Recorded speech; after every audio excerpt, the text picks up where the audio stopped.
During a single journey to Mexico, Danny Boulder, a resident of Houston, Texas, came across a stray kitten that was in poor condition. He decided to bring it to the United States against the advice of the locals in the hopes of bringing it back to health. But Danny soon realized he had made a serious mistake when two police officers knocked on his home a few days later.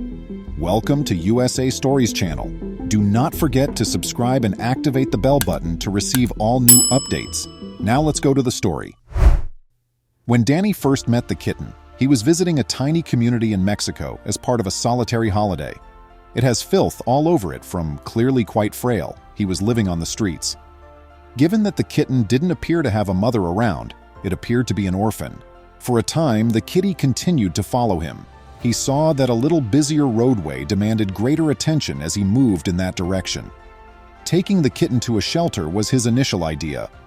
Danny started to approach the beast, but the neighbors' yells in Spanish stopped him cold. How did they put it?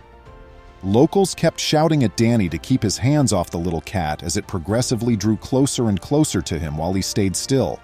The cat was now scrambling onto Danny's boot, and he concluded for himself that these people were probably simply playing tricks on him, since they all enjoyed tricking outsiders who came to their community. Then it occurred to him that perhaps they should keep the kitten for themselves, so the animals could eat it. The locals let out loud shouts as he scooped up the animal with care and speed and began walking back to his car. Danny got behind the wheel without a plan for where he was heading. Danny had become utterly enamored with this small creature during the entire affair. The shouting and all the vague warnings from the villagers had already faded from his memory and were pushed to the back of his mind. When he felt like it was his goal to save and resurrect this magnificent species, the kitten appeared to come back to life after eating and drinking. Driving non-stop for over a day was required to return home to Houston, Texas. He would shortly be crossing the border. Upon clearing the border post, Danny was immediately questioned about the cat. He informed them that there wasn't really much else to say and that he was exploring the globe with his cat. The border guards exchanged a few quiet words, but Danny was given the all-clear to continue driving quickly. Danny was happy to be able to carry on with his quest to get his animal companion to where he thought to be her permanent residence. It seemed like a dream come true for him, because he had always wanted a pet cat. It eventually became apparent, though, that this would not be the case. Danny wasn't a moron either. Upon realizing that a stray cat would potentially harbor many diseases, he made the decision to schedule a visit with the veterinarian upon returning home. Luckily, Danny was able to visit the veterinarian right away the next day. He had to up early since he had the first appointment of the day. He was up early, but because the kitten would not allow itself to be captured, he was still practically late. Danny realized why the cat was escaping him as soon as possible, thought he ought to give her a name in the interim. He made up his mind to refer to her as Missy going forward. After a while, Danny discovered her behind the sink, barely having time to get to their veterinary appointment. He was surprised to observe that in contrast to yesterday, Missy appeared to be much less keen to be lifted up. He would soon find out why. Possibly because to her increased strength and heightened survival instincts, Danny was almost bitten each time he attempted to seize her. He appeared to even hear her snarl. Something Danny had never encountered before. Then it dawned on him what may be useful.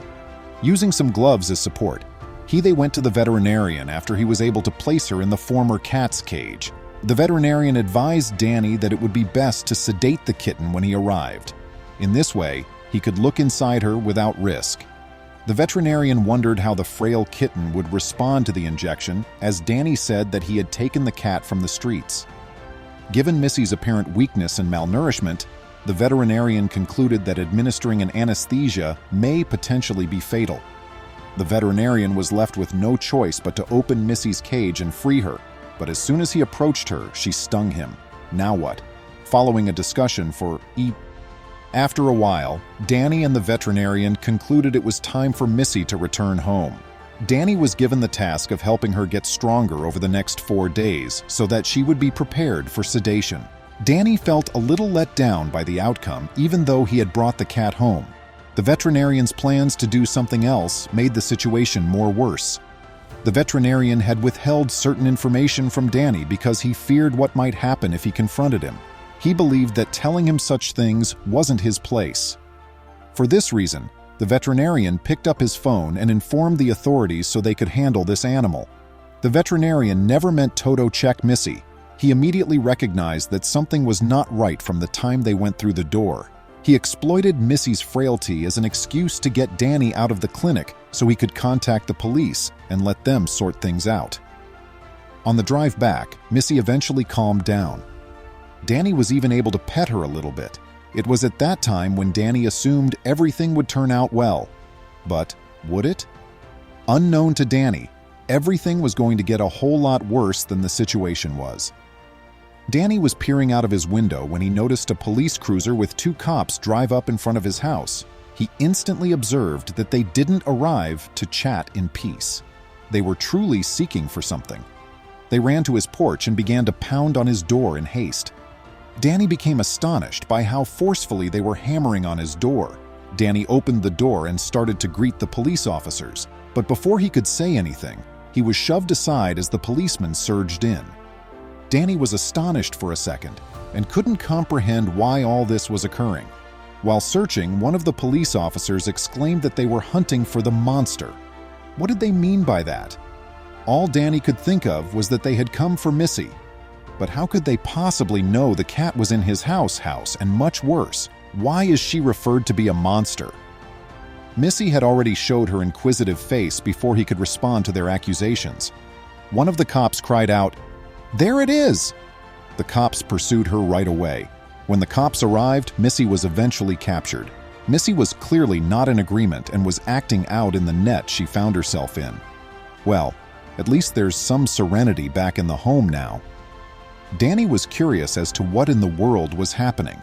The officer informed him that they were only carrying out orders and that they too had no idea why they were at this place. All they knew was that Danny should definitely give the local veterinarian's recommendation a column for some clarification. Hold on, what? Did the veterinary contact the police? Danny called the veterinarian right once as the cops were loading Missy into the car and placing her in the cage. The veterinarian saw right away that Danny had brought with him a juvenile Mexican bobcat that was endangered, something he should never have in the first place instead of a sick kitten. The veterinarian believed Danny had obtained the animal illegally since Danny had failed to disclose to him that he had found it in Mexico. The veterinarian wanted the police engaged primarily for that reason. In addition, the veterinarian thought it would be best to report such unlawful matters to the authorities rather than risk getting into a fight. That days later, Danny was summoned to provide an explanation for how he got hold of the bobcat. The cops took his real account seriously, even if it seemed a little unbelievable. They searched his home and discovered no proof of illicit activity. Therefore, they made the decision not to file any more accusations against him. The bobcat was given to a rescue organization, which planned to return it to Mexico after allowing it to mature for a year or 2. Please remember to subscribe to our channel, give us a thumbs up, and turn on the notification bell so you won't miss any of our videos. If you enjoyed the tale, the next video that plays on your screen will probably move you too.